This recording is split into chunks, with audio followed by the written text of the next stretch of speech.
है और भक्ति मार्ग के माध्यम से हम एक साथ में अनेक लोग इस मार्ग पर चल सकते हैं और उसी को ही महायान का भक्ति मार्ग कहा जाता है, जिसमें अनेक जीवों को या संसार के सभी अनंत जीवों को बुद्धत्व प्राप्ति के मार्ग पर ले जाने वाला जो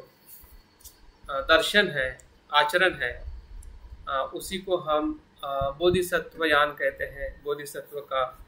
मार्ग कहते हैं, जिस मार्ग पर हर एक बोधिसत्व या हर एक जो बुद्ध का जो पुत्र है, बुद्ध का जो अनुयायी है, वो भले वो गृहस्थी हो या गृहस्थी ना हो, महिला हो चाहे पुरुष हो, लेकिन जब अपने चित्त में बोधि के चित्त को अंकुरित करता है, उत्पन्न करता है,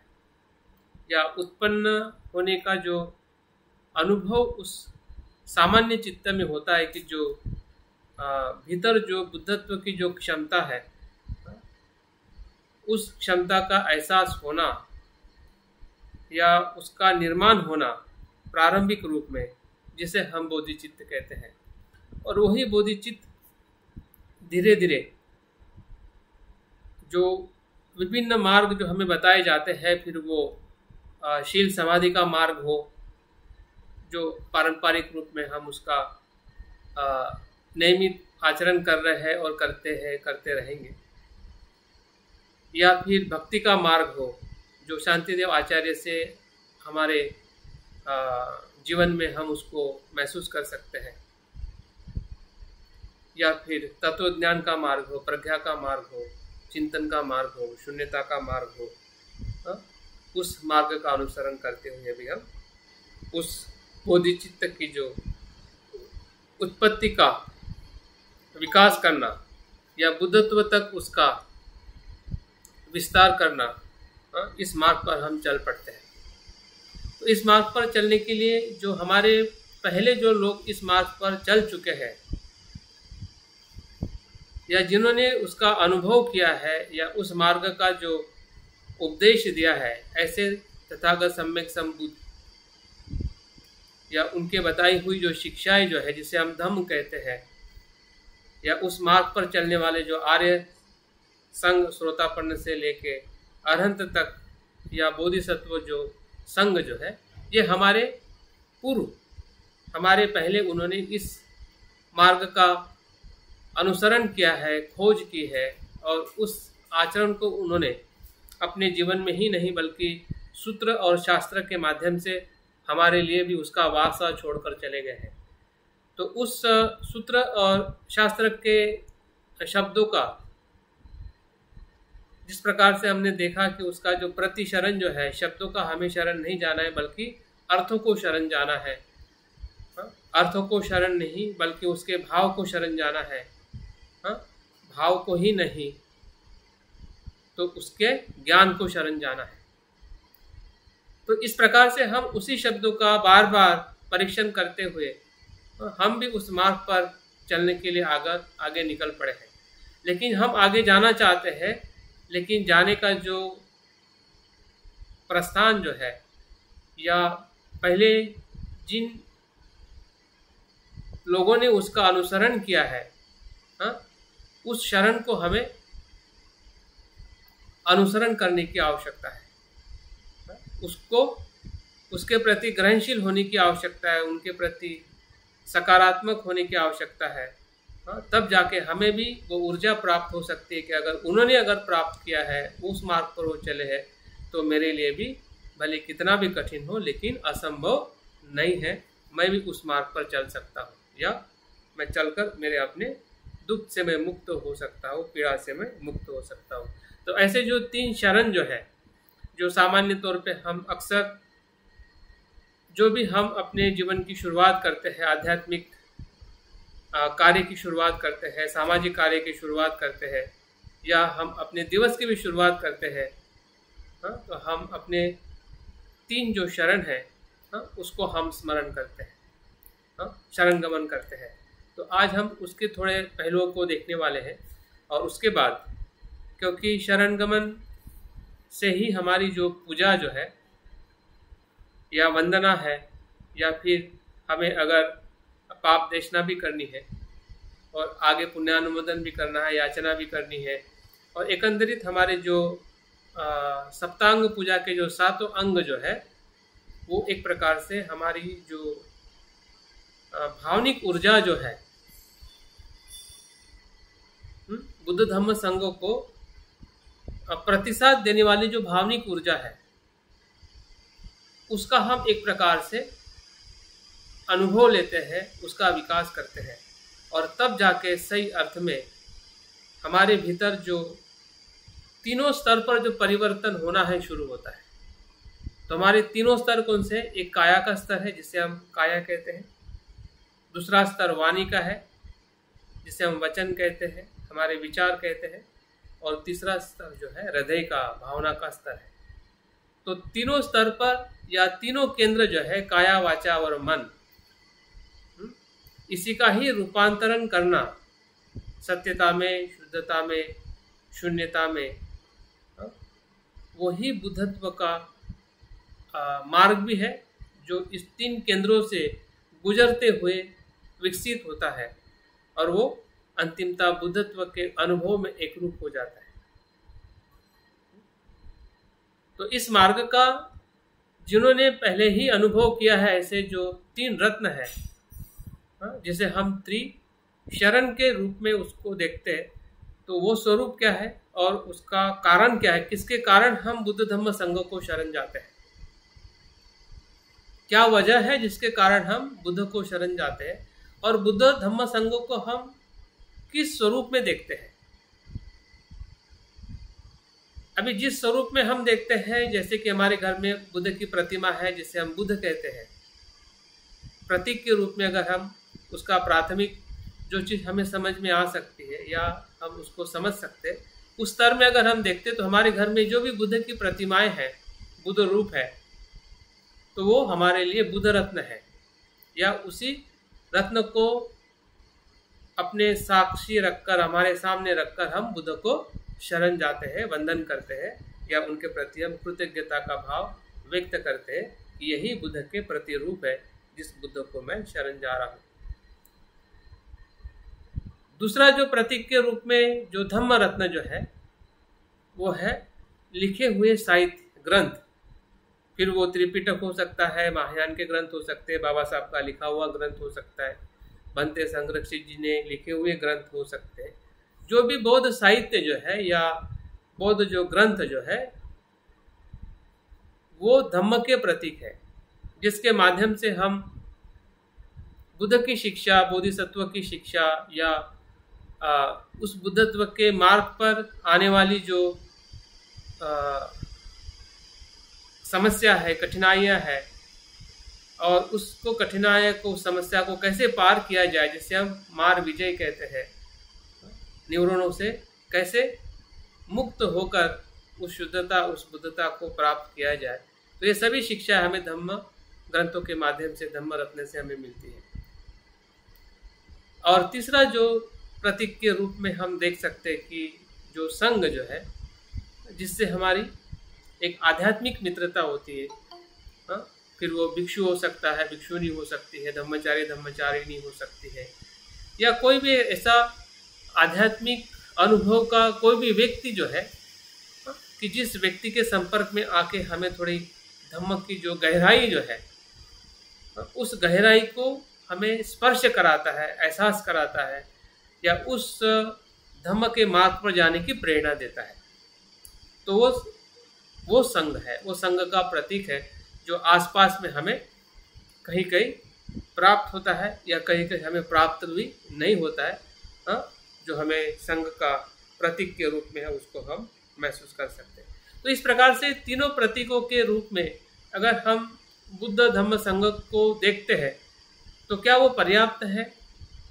जिस तत्व को हम उस प्रतीकों के माध्यम से महसूस कर रहे हैं, तो क्या वही शरण है या वही शरणगमन है? इस चीज़ों को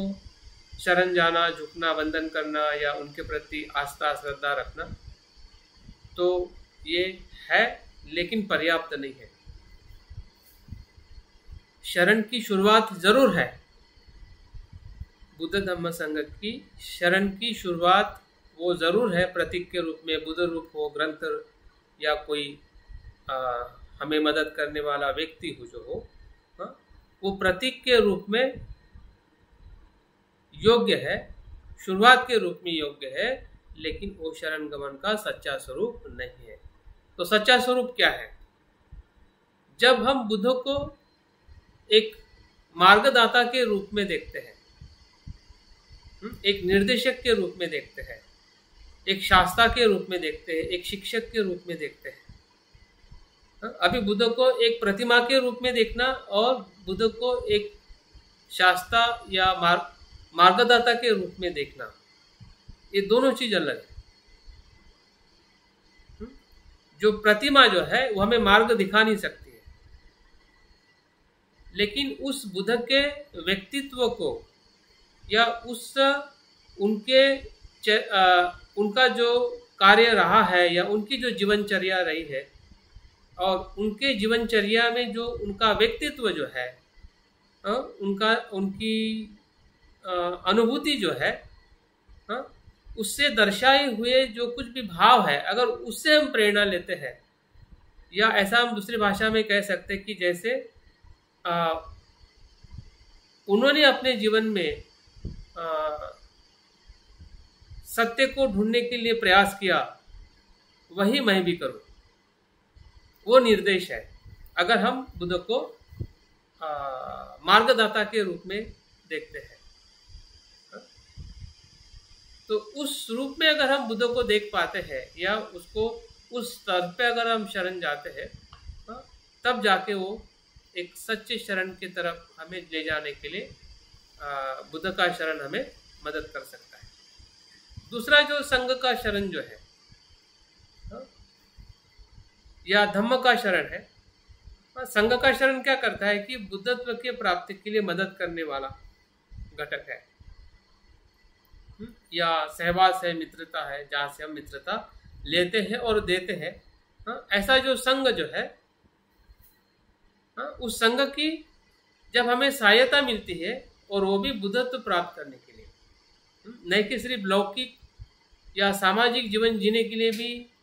जो संघ हमें मदद करता है, कोई लोग मदद करते हैं, तो वो सही अर्थ में लौकिक संघ है। लेकिन यहाँ पे जब हम अलौकिक संघ की जो बात कर रहे हैं, बुद्ध के संघ की बात कर रहे हैं, तो बुद्ध का जो संघ जो है, लौकिक जीवन में तो सुख संपन्न होना जरूरी है, लेकिन लोकोत्तर जीवन में कैसे उस व्यक्ति को या हमें ले जाने के लिए जो सहायभूत घटक है, उसके सहवास में आना या ऐसे सहवास में रहना, यही संघ है, यही संगति है जिसको हमें प्राप्त करना पड़ेगा, जिसे हमें ढूंढना पड़ेगा या उसके शरण की तरफ हमें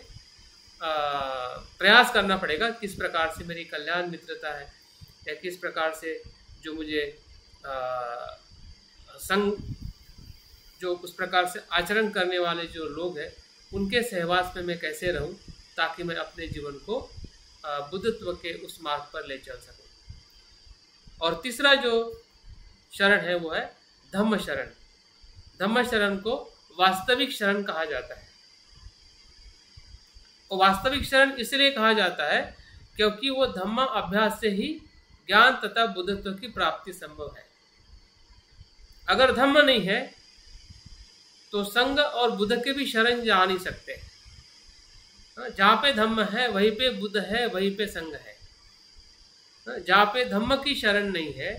वहाँ पे हम बुद्ध की भी शरण नहीं जा सकते हैं, ना संघ की शरण जा सकते हैं।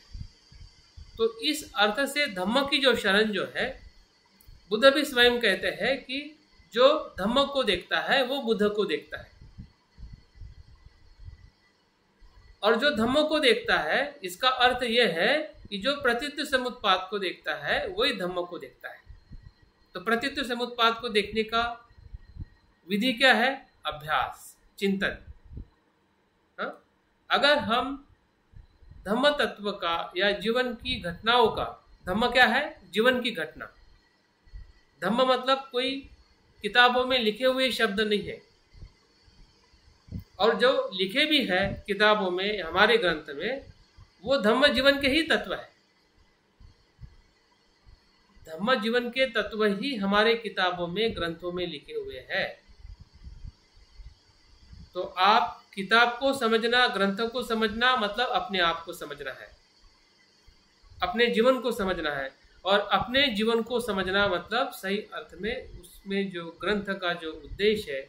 ग्रंथ के जो शब्द है या निर्देश है, या उसका जो हेतु है, उसको सफल करना है। तो धम्म का अभ्यास कितना महत्वपूर्ण है, इसकी जो अनुभूति जो है, जैसे जैसे हमें होने लगती है, वैसे वैसे हमारा जो शरण गमन का जो प्राथमिक जो स्तर जो है, जिसे हम सांस्कृतिक शरण गमन कहते हैं या लौकिक शरण गमन कहते हैं, अभी हम लौकिक शरण गमन में प्रवेश कर चुके हैं, या जिसमें हम अपने जीवन में बुद्ध धम्म संघ का हम अनुसरण कर रहे हैं। लेकिन जैसे जैसे हम अभ्यास करते हैं, चिंतन करते हैं, जीवन के गहराई में जाकर जो पीड़ा है, दुख है, दुख का कारण है, दुख से मुक्त होने का जो एक संकल्प है, रूपांतरित करने का जो संकल्प है, जो हम अष्टांगिक मार्ग में देखते हैं कि दर्शन होने के बाद में संकल्प से ही हमारा रूपांतरण बाकी सभी केंद्रों में होता है, या बाकी सभी जगह पे हमारे व्यक्तित्व में बदलाव होता है। तो वो संकल्प जो है वो चिंतन से ही परिपक्व होता है। अगर गहरा चिंतन नहीं है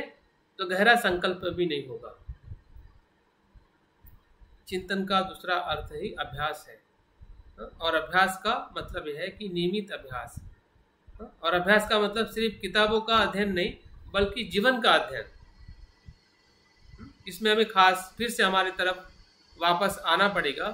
कहीं ऐसा ना हो कि हम सिर्फ किताबों का अध्ययन कर रहे हैं और हम लिस्ट बना रहे कि ये मेरा अभ्यास हुआ है, लेकिन अगर जीवन की तरफ अगर हम नहीं देख रहे, हमारे शरीर की तरफ नहीं देख रहे कि शरीर का अस्तित्व क्या है, हम अपने वेदनाओं की तरफ नहीं देख रहे कि वेदना का अस्तित्व क्या है, हम हमारे मन के भीतर नहीं देख रहे हैं कि मन का अस्तित्व क्या है, तो बाकी सभी अभ्यास अपनी जगह पे अपूर्ण है। तो धम्म का अभ्यास मतलब अपने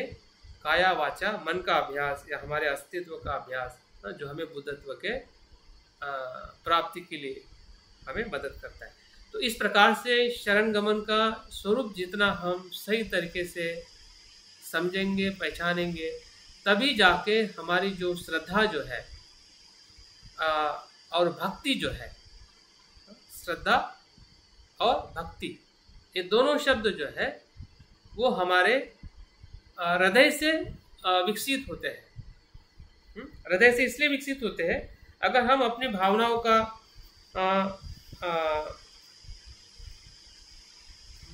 अगर हम स्वरूप देखें, तो हमारी भावना कैसी है, बंदिस्त है, रुकी हुई है। एक तरफ हमें बुद्ध के तरफ पूरी तरह से हम समर्पित होना चाहते हैं, लेकिन दूसरी तरफ होते नहीं है। एक तरफ हमें बुद्ध इतने आकर्षित करते हैं, हमें लगता है कि बुद्ध ही सब कुछ है, लेकिन भावना उसको प्रतिसाद नहीं देती है। एक तरफ लगता है कि संसार कितना दुखदायी है, बुद्ध कितने सुखदायी है, लेकिन उस सुख के तरफ जाने का हमारा जो आकर्षण जो है, जितना संसार में रहता है उतना बुद्ध की तरफ जाने का नहीं। तो ऐसा क्यों, जबकि हमें अनुभव हो रहा है कि बुद्ध धम्म संघ कितने मेरे लिए महत्व के है, लेकिन जो ऊर्जा जो बंदिस्त होती है वो ऊर्जा इसी भावना के माध्यम से खिल सकती है,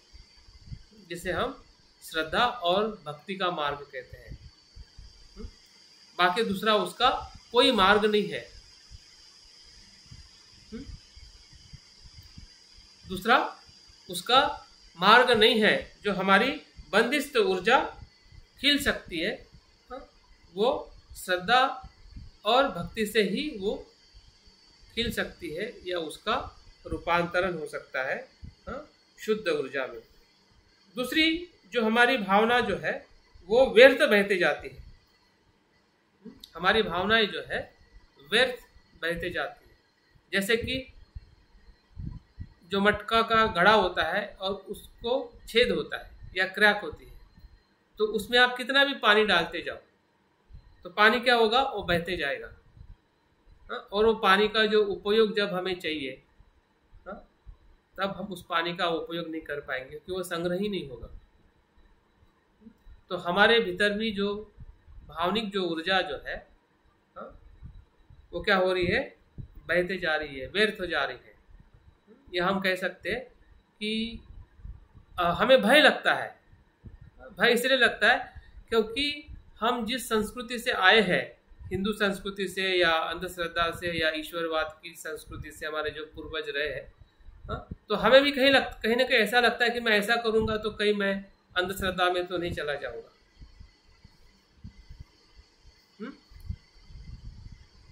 तो हमें बुद्ध धम्म संघ के प्रति बहुत सारी बौद्धिक श्रद्धा नहीं होती है, अंधश्रद्धा नहीं, बौद्धिक हमारे विश्वास होता है, लेकिन भावनिक रूप पे हम कहीं ना कहीं उसको ऐसी बहने लगती है, मतलब वो उसको प्रतिसाद नहीं देती है। जिस प्रकार से हम बुद्ध धम्म संघ को बुद्धि में देखते हैं वैसे भावना में देख नहीं पाते हैं। हमें डर में चली जाती है, चिंता में चली जाती है, अस्पष्टता में वो बहती रहती है और हमें पता नहीं चलता है कि हम बुद्ध को किस प्रकार से हम शरण जाए और क्यों शरण जाए। क्योंकि आगे इस सूत्र में शांतिदेव आचार्य बताते हैं कि हमारा पाप जो है, दो प्रकार से हमारा पाप कर्म होता है। कल हमने पाप कर्म के बारे में थोड़ा देखा, पाप देशना क्या होती है और कैसे हमने करनी चाहिए। तो दो प्रकार से हम पाप करते हैं। पहला जो पाप है या पाप देशना हम अपने स्वयं के कर्म के लिए करते हैं। जो हमसे जो अकुशल कर्म हुआ है, दुष्कर्म जो हुआ है, और उसकी हम बुद्ध धम्म संघ के सामने या कल्याण मित्र के सामने हम उसको प्रकट करते हैं और वो दोबारा नहीं करने का हम संकल्प करते हैं कि जो हम अपने दुष्कर्म के लिए, अपने किए हुए कायावाचा मन से किए हुए दुष्कर्म के लिए, जो औरों के साथ, सामान्य लोगों के साथ या मनुष्य लोगों के साथ, तो इसको सामान्य पाप देशना कहते हैं। विशेष जो पाप देशना जो है वो होती है कि हमें बुद्ध धम्म संघ और बोधिसत्व और अरहंत या ऐसे जो भी महान जो व्यक्ति जो है उनके प्रति जब हमें शंका निर्माण होती है, उनके प्रति जब हमारा अनादर होता है, उनके प्रति जब हमें अस्पष्टता होती है, उनके प्रति जब हमें जो बुरी भावना होती है, तो ये जो पाप कर्म जो है ये विशेष प्रकार की पाप देशना करनी है। तो एक सामान्य पाप देशना है कि जो स्वयं के सामान्य मनुष्य के साथ हम जब अकुशल कर्म करते हैं वो सामान्य पाप देशना है। जो लोभ द्वेष अज्ञान से हम करते हैं अकुशल कर्म। लेकिन जब हम ऐसे बुद्ध धम्म संघ और बोधिसत्व के प्रति जो हमारे मन में शंका, कुशंका या स्पष्टता या कुछ गलत धारणाएं जो भी आती है, तो उसके प्रति भी पाप देशना करने के बारे में शांतिदेव आचार्य इसमें बताते हैं। और ये तभी संभव है कि जब हमें बुद्ध धम्म संघ का महत्व पता चले। अगर बुद्ध धम्म संघ का अगर हमें स्वरूप ही पता नहीं है, महत्व ही पता नहीं है, तो फिर अगर महत्व ही पता नहीं होगा तो उसके प्रति अगर फिर हमें कुछ भी भाव आ जाए, कैसा भी हम सोचे, कैसे भी हम उसको मतलब प्रतिसाद दे, तो फिर उससे हमें कुछ लेना देना नहीं है। लेकिन जब हम सूत्र को पढ़ेंगे, एक एक शब्द जो है शांतिदेव आचार्य के श्लोकों के माध्यम से हमें अपने भीतर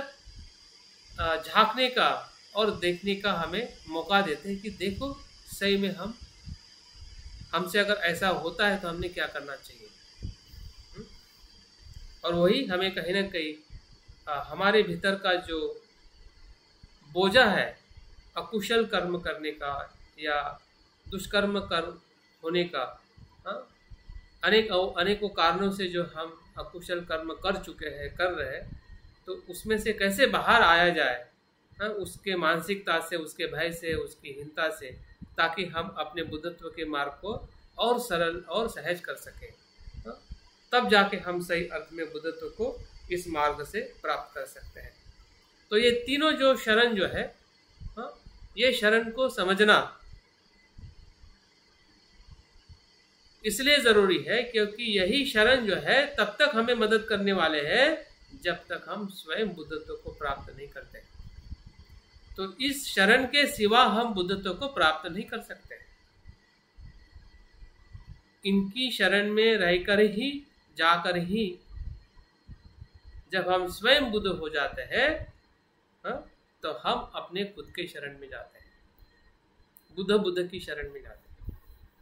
लेकिन तब तक हमें त्रिशरण या त्रिरत्न को शरण गमन करने का जो भाव है या उसकी जो स्पष्टता है, उसके प्रति जो श्रद्धा और भक्ति का मतलब उसमें बह जाना, भक्ति का मतलब जिसे अनुराग कहते हैं, किसी से प्यार करना और प्यार में पागल हो जाना। प्यार तो हम करते ही है, ठीक है, लेकिन उस प्यार में पागल हो जाना, प्यार करना ये श्रद्धा है और उस प्यार में पागल हो जाना वो भक्ति है। तो जो हम एकाग्रता को बाहर ढूंढ रहे हैं ना, आनापान सती में, इसमें उसमें, इसमें पूरी तरह से एकाग्रता आ जाती है। जब वो श्रद्धा जब भक्ति में रूपांतरित हो जाती है, तो भक्ति का जो जागृति का नशा, यहाँ पे नशा जो है वो जागृति का नशा है, बुद्धत्व का नशा है, बुद्धत्व का प्रेम है। और जिस प्रेम में ना खुद को पीड़ा होती है ना औरों को पीड़ा होती है, ना खुद की हानि होती है ना औरों की हानि होती है, खुद का भी कल्याण होता है और औरों का भी कल्याण होता है। और इसलिए ये मार्ग जो है कि धीरे धीरे आनंद, परम आनंद और परम सत्य की तरफ ले जाने वाला मार्ग बन जाता है। तो इस प्रकार से हमने श्रद्धा और भक्ति के स्वरूप को हमारे भीतर देखने का हमें प्रयास करना है। अगर नहीं है तो उसको कैसे विकसित किया जाए, कहाँ पे हमारी अस्पष्टता है, कहाँ पे मन ब्लॉक है, कहाँ पे मन तैयार नहीं हो रहा है, क्योंकि हमारा जो बौद्धिक मन जो है धीरे धीरे क्या हो जाता है, ब्लॉक हो जाता है। उस जो हमने शब्दों की जो चौकटी बनाई है सत्य की, उस सत्य के चौकटी में वो बंद हो जाता है, जबकि सत्य की जो हमने बौद्धिक चौकटी बनाई है वो सत्य नहीं है। अगर वो सत्य होता तो वहीं पे हमें बुद्धत्व का प्राप्ति हो जाती और हम सबका कल्याण हो जाता, क्योंकि हम सभी उस अवस्था में आने के लिए काफी मतलब पारंगत है और आ भी चुके हैं हम उस अवस्था में, अगर देखा जाए तो। लेकिन आगे की जो अवस्था जो है वो उस चौकटी को छोड़कर जो सत्यता का जो अनुभव जो है वो उड़ने का अनुभव है, वहां पे रुकने का नहीं। वहां से जो सत्यता जो है वो मनुष्य को विमुक्त कराते हैं और उस विमुक्तता के तरफ जाने का जो मार्ग जो है वो उस चौकटी के पर है। और वो हमें समझ में आएगा तभी श्रद्धा और भक्ति का जो आचरण जो है या प्रयास जो है हमसे सहजता से हो पाएगा। अगर नहीं हो रहा है तो इस पे हमने अपने आप पर सवाल करने चाहिए, एक दूसरे से हमने चर्चा करनी चाहिए। और जिस प्रकार से इस ग्रंथ के जो शब्द है, ग्रंथ का जो अर्थ है, उसकी जो सत्यता जो है उसको भी हमने महसूस करना चाहिए, ताकि हम अपनी श्रद्धा भक्ति को महसूस कर सकें। हमारे शरण गमन का कारण क्या है, क्यों हम बुद्ध धम्म संघ को शरण जाते हैं और जाना चाहिए। शांतिदेव आचार्य इसमें बहुत ही स्पष्टता से और बहुत ही गहनता से बताते हैं कि मैं इस संसार में और अन्य सभी प्राणी अनेक दुखों से पीड़ित है। भी कारण इतना स्पष्ट है कि इस कारण से ही हम बुद्ध धम्म संघ को शरण जाते हैं। मैं इस संसार में और अन्य प्राणी अनेक दुखों से पीड़ित है और उनमें और मैं सभी जीव मात्रा की विमुक्ति चाहता हूं। इस पीड़ा से मैं और सभी जीव मात्र इस पीड़ा से विमुक्ति चाहता है, यह विमुक्ति चाहता हूं और इसलिए मुझे त्रिरत्न की शरण में जाना होगा, या हम जाते हैं, क्योंकि उनके पास ही दुख मुक्ति और निवृत्ति का उपाय एवं शक्तियां है।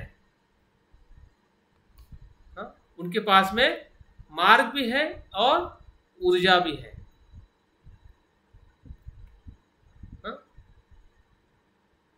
किसके पास? 3 रत्न के पास, बुद्ध धम्म संघ के पास। किससे विमुक्त होने की? सभी पीड़ाओं से, स्वयं की और अन्य सभी प्राणियों की। तो इस कारण से हम बुद्ध धम्म संघ को शरण जाते हैं और इसलिए हमारा शरण गमन और जो अबोध है, इन दोनों के शरण गमन में यही फर्क है। क्योंकि अन्य धर्म के लोग भी शरण जाते हैं, उनका भी शरण गमन है, लेकिन उनका शरण गमन जो है वो कैसा है? ईश्वर, आत्मा, परमात्मा, और उनका जो झूठा शरण गमन है, सत्य शरण गमन उनके पास में नहीं है, लेकिन वो भी शरण जाते हैं। उनका जो धर्म जो है या उनकी जो परंपरा जो है, उनको भी शरण करना, शरण जाना सिखाती है और वो शरण जाते हैं। लेकिन बौद्ध का जो शरण जो है वो इसलिए विशेष है या सत्यपूर्ण है क्योंकि वो स्वयं के दुख की पीड़ा या दुख को महसूस करके उस दुख से विमुक्त होने के लिए, जिसका उपाय त्रिरत्न के पास में है, बुद्ध धम्म संघ के पास में है, इसलिए बुद्ध धम्म संघ की वो शरण या हम शरण जाते हैं। तो इस प्रकार से हमने त्रिशरण और उसके कारण को अगर हम महसूस करते हैं तभी हमारा जो शरण गमन है, या ऐसा कह सकते हैं कि जो हमारा भक्ति का जो मार्ग जो है वो विकसित हो सकता है। जैसे कि हमने बोधिचित्त के उत्पत्ति में यही अनुभव लिया है। बोधिचित्त की उत्पत्ति भी इसी से ही संभव है, जब हम अपने दुख और औरों के दुख की समानता का जब अनुभव करते हैं, और वही अनुभव करुणा में रूपांतरित होकर बोधिचित्त की निर्मित होती है। और बोधिचित्त की निर्मित ही बुद्ध धम्म संघ में प्रवेश करने के लिए या एक बोधिसत्व के रूप में तथागत का मानसिक पुत्र का जो जन्म जो है इसी बोधिचित्त में होता है, जो उस मार्ग पर चलने के लिए बुद्ध धम्म संघ को वो शरण जाता है और उस शरण से वो प्राप्त करता है, जो उसकी पीड़ा और संसार के सभी जीवों की पीड़ा मुक्त करने का जो उपाय है, या शक्ति जो है, जिसे हम दूसरी भाषा में बुद्धत्व कहते हैं। तो इस प्रकार से हमने शरण के स्वरूप को देखना है। और एक मुद्दा है जो इस शरण गमन से बाहर आया है, वो है हेतु शरण और फल शरण में क्या फर्क है। हमने अभी देखा कि शरण गमन का स्वरूप क्या है, कारण क्या है। अभी हमें और एक बात समझने की ज़रूरत है, ताकि हमारा जो अभी हम सप्तांग पूजा जो लेने वाले हैं वो शरण गमन के इर्द गिर्द ही शुरुआत होती है, और उसी के प्रक्रिया में और परिशुद्ध करने के लिए हमें आगे ले जाने के लिए सप्तांग पूजा मदद करती है। तो हम यहाँ पे देखते हैं कि हेतु शरण क्या है और फल शरण क्या है, या शरण गमन क्या है। शांतिदेव आचार्य यहाँ पे बताते हैं कि शरण गमन ही संबोधि का हेतु भी है और फल भी है। बुद्धत्व का वो हेतु भी है और फल भी है। और इसलिए भंते संरक्षित जी ने भी उसको परिणाम कारक शरण गमन से सत्य शरण गमन की जो उन्होंने परिभाषा की है और बताया है कि सत्य शरण गमन किस प्रकार से विकसित होता है और अंतिम शरण गमन होके किस प्रकार से चित्त लोकोत्तर से लौकिक चित्त से लोकोत्तर चित्त में प्रवेश करता है। तो इसका मतलब ये हुआ कि शरण गमन कारण भी है, हेतु भी है, और उस हेतु को प्राप्त करते करते जो हमें फल मिलता है वो फल भी शरण गमन के माध्यम से ही हमें प्राप्त होता है। जैसे कि श्रोतापन्न का मार्ग भी है और श्रोतापन्न का फल भी है, सकृतागामी मार्ग भी है और उसका फल भी है, अनागामी मार्ग भी है और अनागामी फल भी है, अनंत का मार्ग भी है और अनंत का फल भी है। तो इस प्रकार से मार्ग और फल की जो परंपरा जो है या वो जो सत्यता जो है वो एक प्रकार से हमें गहरे अनुभव में ले जाती है।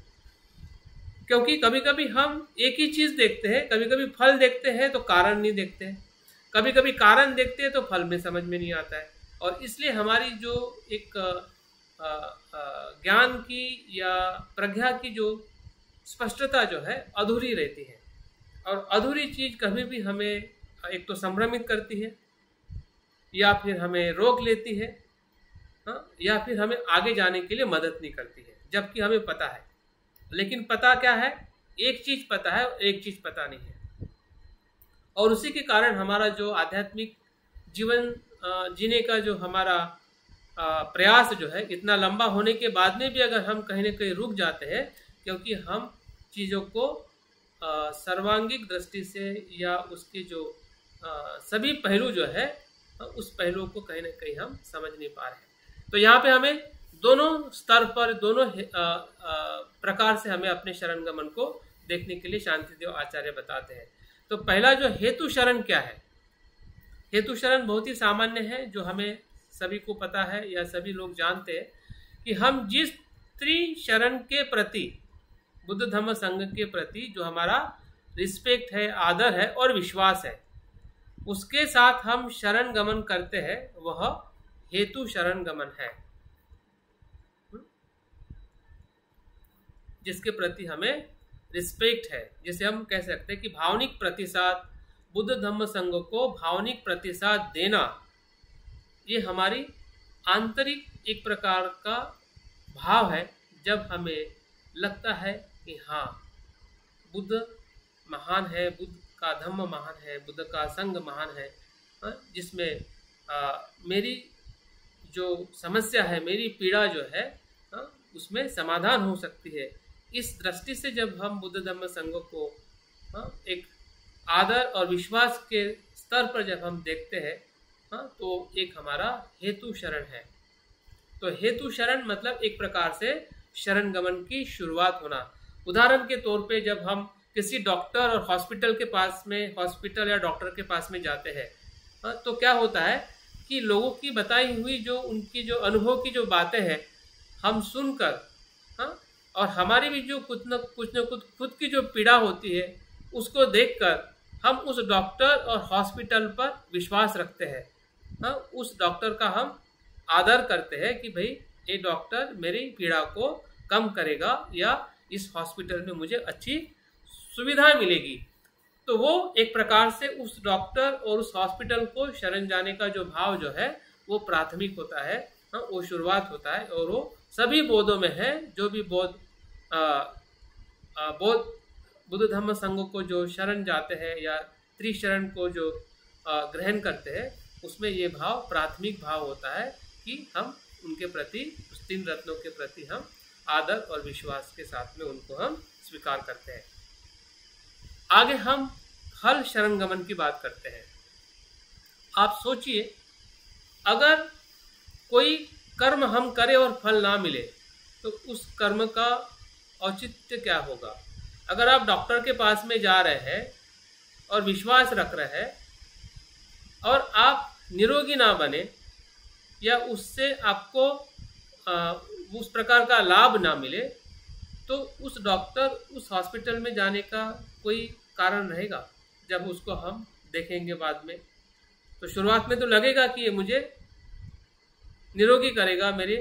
बीमारी को ठीक करेगा, लेकिन अगर उस प्रकार का परिणाम नहीं आता है तो निश्चित ही वो शरण या वो डॉक्टर या वो हॉस्पिटल जो है हमारे किसी भी काम का नहीं होगा। और इसलिए फल शरण गमन को हमें देखना बहुत ज़रूरी है कि किस प्रकार से फल शरण गमन हमारे जीवन में उसको हमने महसूस करना चाहिए, ताकि हमारा शरण गमन और विकसित हो सके, या लोकोत्तर शरण गमन की तरफ हम चल सके। तो फल शरण गमन में तीनों रत्नों को हमें देखना है। बुद्ध रत्न का फल कैसा है, धम्म रत्न का फल कैसा है और संघ रत्न का फल कैसा है, क्योंकि तीनों शरण जो है तीनों प्रकार के फल देते हैं। तो पहले धम्म रत्न के बारे में बात करना चाहते हैं। तो धम्म रत्न क्या है? जब वो फलदायी होता है, जब शरण जाकर धम्म अभ्यास के द्वारा मार्ग एवं निरोध की अवस्थाओं को हम प्राप्त करेंगे या करते हैं, तो वो फल शरण धम्म रत्न है, या वो धम्म रत्न का फल है। कब? जब हम धम्म का अभ्यास करके मार्ग एवं निरोध की अवस्था को जब हम प्राप्त करते हैं, हमें मार्ग समझ में आने लगता है, फिर वो शील समाधि का मार्ग हो या फिर भक्ति का मार्ग हो, प्रज्ञा का मार्ग हो, या जो भी मार्ग जो हमें अनुकूल लग रहा है, या दूसरे अर्थ में मध्यम मार्ग कह सकते हैं। मध्यम मार्ग में सब कुछ आ जाता है, और उस मार्ग पर चलने वाली अवस्थाएं, सिर्फ मार्ग का ही पता नहीं बल्कि उस अवस्था को भी हम प्राप्त करते हैं। और उस अवस्था के अंदर अगर हम मन की बात करते हैं तो फिर रूप ध्यान की अवस्था हो, अरूप ध्यान की अवस्था हो, या समध ध्यान हो, या विपස්සना ध्यान हो, तो या संदर्शन साधना हो, तो ये सभी चीजें कैसे है कि अगर हम मार्ग पर चल रहे हैं तो उस मार्ग की अवस्था का भी हमें प्राप्त होता है, या हम प्राप्त करने का अनुभव करते हैं। तब जाके वो जो फल शरण है वो धम्म रत्न का है, ऐसा हम कह सकते हैं। अगर ऐसा नहीं हो रहा है तो इसका मतलब ये है कि अभी तक हम उस शरण गमन के स्तर पर हमारा जो प्रयास है वो कमजोर है। अगर हो रहा है तो जरूर अपने आप का पुण्यानुमोदन करें, अपने आप पर विश्वास रखें कि हाँ, मैं इस प्रकार से समझ रहा हूँ, प्रयास कर रहा हूँ, और मुझे कुछ अवस्थाओं के साथ में भी महसूस कर रहा हूँ कि जो मुझे अभ्यास और चिंतन से मैं देखने का मैं प्रयास कर रहा हूँ। अभी हम संग फल या उसके शरण के तरफ देखते हैं। तो आगे वो बताते हैं कि जब हम इस मार्ग और निरोध के ज्ञान से, अभी आगे थोड़ा और अनुभव बताते हैं, ज्ञान से हम आर्य पुद्गल में परिवर्तित होंगे, तब वो फल शरण संग रत्न कहलाएगा। मतलब ये सीधी और सरल बात है जो बनते संरक्षित जी में हमें बार बार बताते हैं कि हमारे संग में धम्मचारी होने का उद्देश्य श्रोतापन प्राप्ति है। तो एक प्रकार से आर्य पुद्गल मतलब श्रोतापन की अवस्था में परिवर्तित जब हम होते हैं या होंगे, तब ये जो फल जो है वो हम संग रत्न का फल है, उसको हम महसूस करते हैं या करेंगे। और तीसरा जो फल जो है वो है बुद्ध रत्न का। तो जब हम मार्ग और निरोध की अवस्थाओं के विकास की इस सीमा तक पहुंचकर हमें सभी दोषों से मुक्ति तथा गुणों से युक्त बुद्धत्व पद प्राप्त होता है, तब हम या वह फल जो है वो बुद्ध रत्न के शरण का फल है। तो इस प्रकार से तीनों जो रत्न जो है, तीनों रत्न के जो फल जो है, परिणाम जो है, विपाक। बुद्ध रत्न मतलब एक प्रकार से बुद्धत्व की प्राप्ति को ही बुद्ध रत्न या बुद्ध का फल या बुद्ध के फल का शरण गमन कहते हैं, जहाँ पे हमारे सभी दोष, या हम कह सकते हैं कि जो हमारे 10 बंधन है, या लोभ द्वेष मोह है, क्लेश है, अज्ञान है, हाँ, सब कुछ क्या हो जाते हैं, मुक्त हो जाते हैं, नष्ट हो जाते हैं, और सिर्फ बुद्ध गुणों से हम युक्त होते हैं, जिसमें प्रज्ञा, करुणा, मैत्री, वीर्य। तो ये जो बुद्धत्व के जो गुण जो है, ये जब प्राप्त होते हैं, जैसे हम स्वयं हम बुद्ध को उस शरण में देख सकते हैं, हाँ, तो उस फल के शरण को बुद्ध रत्न का फल शरणगमन कहते हैं। और इसलिए इसे फल शरणगमन कहते हैं, इसीलिए इसको फल शरणगमन कहते हैं, क्योंकि ये तीनों रत्नों के शरण के अलग अलग फल के स्तर पर हमने अपने शरणगमन को देखना है, क्योंकि हम फल रूपी त्रिशरण की प्राप्ति हेतु शरणगमन करते हैं। अभी यहाँ पे ये बताने की कोशिश कर रहे हैं कि इन तीन रत्नों के फल प्राप्ति के लिए हम शरणगमन करते हैं। हमारा शरणगमन करने का उद्देश्य क्या है कि इन तीनों रत्नों की जो फल प्राप्ति करना है, सिर्फ हेतु या किसी एक विशिष्ट स्तर पर नहीं, बल्कि ये जो फल जो है, तीनों रत्नों के जो फल जो है, ये प्राप्त करने का हेतु ही शरणगमन कहलाता है। तो इस प्रकार से बुद्ध धम्म संघ का जो अस्तित्व जो है, ये हमारे पूरे, ऐसा कह सकते हैं कि संपूर्ण बौद्ध जगत में ये केंद्रवर्ती है। इसी से बौद्ध होने की पहचान होती है, इसी से ही बुद्ध के प्रति जो हमारी आस्था है, भक्ति है, श्रद्धा है, या धम्म पे चलने का जो कुछ भी हमारा मार्ग है, या हमारी जो कम्युनिटी है, या वैश्विक जो बौद्ध समाज है, वो इसी ही तीन रत्नों के अनुसार ही वो विकसित होता है या विकसित हो रहा है। तो इस प्रकार से पूरी जो फाउंडेशन जो है, आधारशिला जो है बौद्ध धम्म की, वो बुद्ध धम्म संघ में समाविष्ट है। तो इस प्रकार से एक व्यक्तिगत रूप में भी हम शरणगमन को देख सकते हैं कि मैं ये शरणगमन लेता हूँ, और इस शरणगमन में पूरा विश्व समाविष्ट है, क्योंकि इसमें सब कुछ समाविष्ट हो जाता है कि जब हम धम्म की बात करते हैं तो धम्म पूरे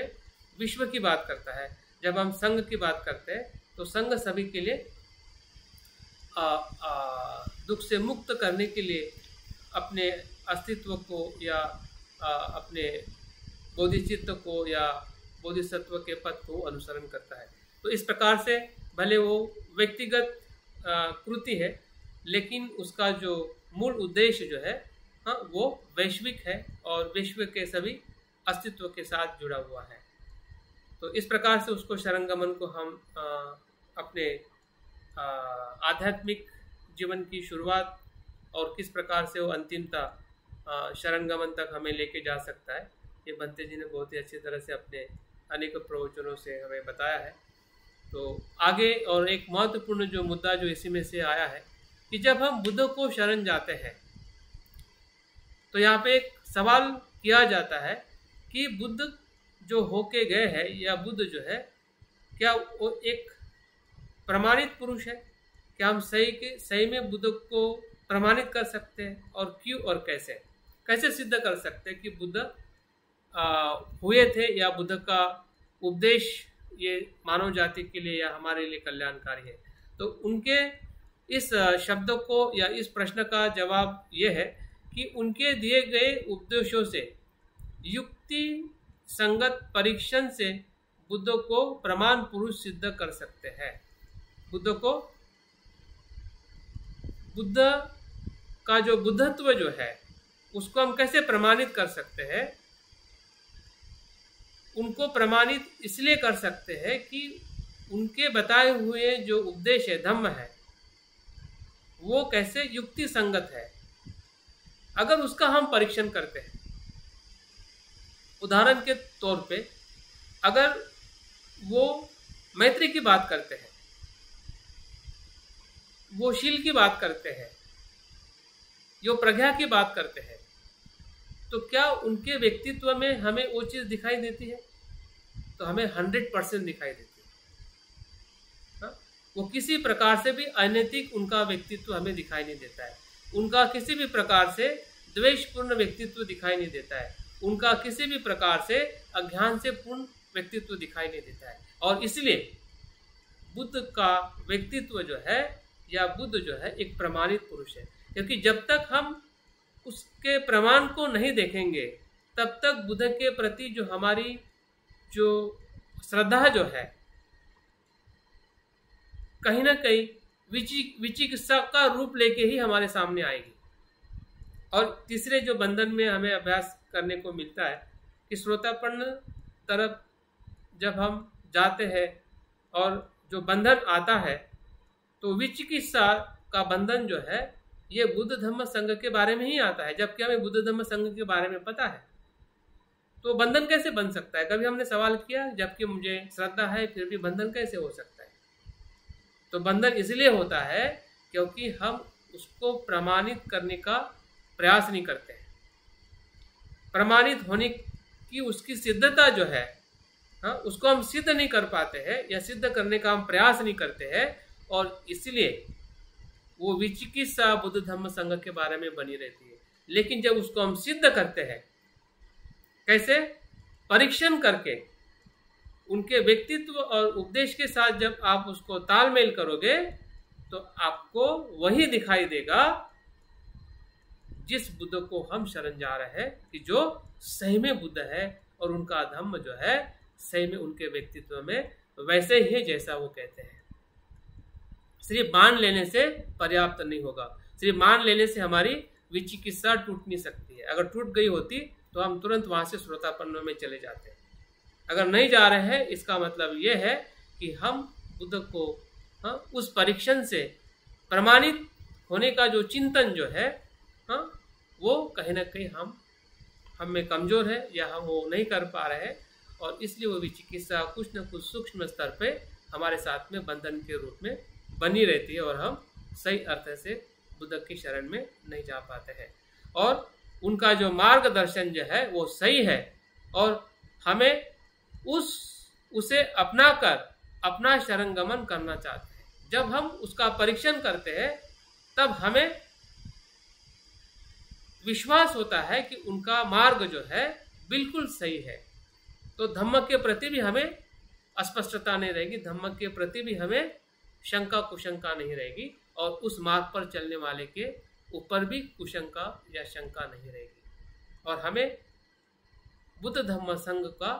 अनुसरण करना या शरण गमन करना चाहिए, क्योंकि ये हमने सिद्ध किया है, प्रमाणित किया है कि बुद्ध धम्म और संघ कैसे प्रमाणित है। तो इस प्रकार से जब हम सही अर्थ में बुद्ध धम्म संघ के शरण गमन को या शरण स्थान को जब हम अनुसरण करते हैं तब जाके हमारी जो पूजा जो है वो भक्ति में रूपांतरित होती है, क्योंकि जहाँ पे शुद्धता है वहाँ पे भक्ति कभी भी अंध भक्ति नहीं हो सकती। जो हमें डर है कि भक्ति अंध भक्ति में परिवर्तित जो हुई थी, जिसे हम संत परंपरा कहते हैं या ईश्वरवादी परंपरा कहते हैं, उसमें होने का कारण ही ये था क्योंकि उसमें सूक्ष्म रूप में अज्ञान था।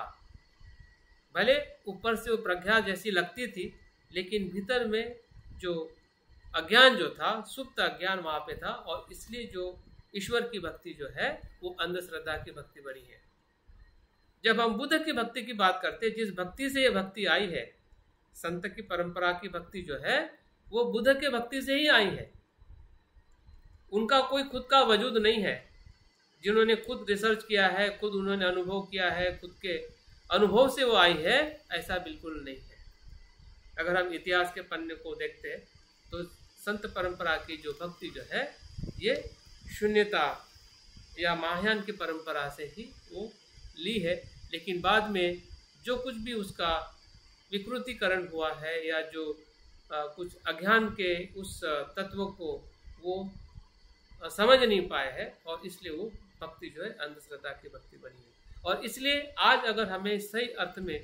बुद्ध के शुद्ध रूप में, जो शांतिदेव आचार्य के समय जो शुद्ध रूप था, उनके शब्दों में, उनके साहित्य में, उनके आचरण में, या उस समय की जो बौद्ध परंपरा जो रही थी, उसके हमें फिर से नए उसी ही स्वरूप में हमें आज आधुनिक जीवन में जो हम बोध है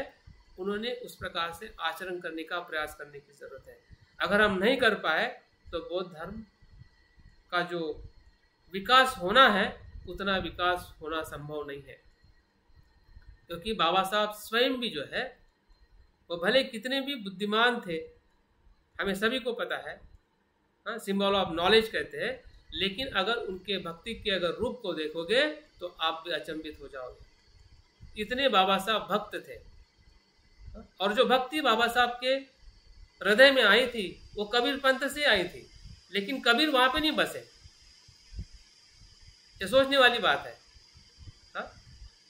जो भक्ति श्रद्धा बाबा साहब के बचपन से लेकर जो अपने वो गुरु का दर्जा भी देते हैं, दूसरे गुरु का, तीसरे गुरु का, लेकिन उसको शरण नहीं गए, शरण बुद्ध को गए। तो हम देख सकते कि बुद्ध के प्रति जो बाबा साहब की जो भक्ति जो रही है, और जिस प्रकार से बाबा साहब ने अपने पूरे आंदोलन में या पूरे अस्तित्व में बाबा साहब ने बुद्ध को देखा है, महसूस किया है, जिए है, जबकि वहां पे आसपास में एक भी बौद्ध नहीं था, उनके आसपास में कोई बौद्ध नहीं था। इवन उनके पिताजी भी बुद्ध की शिक्षाओं के बारे में इतने परिचित नहीं थे, या कोई मित्र भी नहीं था, फिर भी वो बुद्ध के साथ रहे, बुद्ध उनके साथ में रहे। तो इसके भीतर अगर हम गहराई में देख सकते हैं तो बाबा साहब की भक्ति थी, वो प्रेम था, वो प्रेम ऐसा प्रेम था जो सत्यता के साथ में जुड़ा हुआ था। जिस बुद्ध को बाबा साहब ने देखा वो एक ऐसा गहरा आकर्षण था, प्रेम था कि बाबा साहब बुद्ध को छोड़ नहीं पाए, और बुद्ध ने भी बाबा साहब को छोड़ने नहीं दिया। नहीं तो बहुत सारे उथल पुथल हुए, इतनी सारे लंबे समय जो बाबा साहब ने लड़ाई लड़ी अलग अलग तरीके से, अलग अलग आंदोलनों में, लेकिन फिर भी बुद्ध उनके हृदय में थे, उनके वाणी में थे, उनके कर्म में थे, उनके मन में थे। तो ये सभी चीज़ें ऐसी ही नहीं होती है। अगर उनके मन में वो भक्ति नहीं होती, वो श्रद्धा नहीं होती, तो बाबा साहब के हृदय में बुद्ध इस प्रकार से जीवित नहीं होते। तो इस प्रकार से हम भी बाबा साहब के अनुयायी हैं। भले बाबा साहब ने उस प्रकार से श्रद्धा को या हमें शिक्षा के रूप में नहीं